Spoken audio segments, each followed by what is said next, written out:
বান্দা তুই যদি ফজরের নামাজ না পড়স আমি কিচ্ছু বলবো না। তুই ঘুম থেকে উঠার আগে সকাল বেলার সেই পেটের ক্ষুধা নিবারণের নাস্তা আমি রাজ্জাক রিজিক ব্যবস্থা করে দিব। আমি আমার যা দায়িত্ব সব পালন করব। তুই নামাজ পড়লেও করব, না পড়লেও করব। আমি দিলেই তোর খাওয়া, আমি দিলেই খাবারটা রান্না হয়, আমি দিলেই খাবারটা হাতে উঠে, আমি শক্তি দিলেই তো মুখে যায়, আমি ডুব গিলার ক্ষমতা দিলেই তো তুই ডুব গিলতে পারিস। ওই খাবারটা পেটে গিয়ে আমি আল্লাহ হজম করাইলে তো হজম হয়, না হয়তো বদ হজম হয়ে সারা দিনের কান্না হয়ে যায়। আমি আল্লাহ স্রষ্টা হিসেবে যা করার সব করব।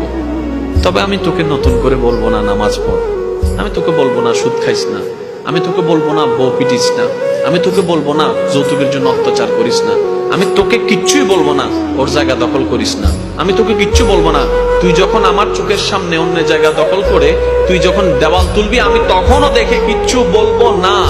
তুই বিয়ের আগে অবৈধ সম্পর্ক কর, আমি দেখবো, তারপর কিচ্ছু বলবো না। তবে তুই যদি বুদ্ধিমান হস, ভুল করলো তোর জন্য একটা সুযোগ দিচ্ছি। আল্লাহ কি সুযোগ?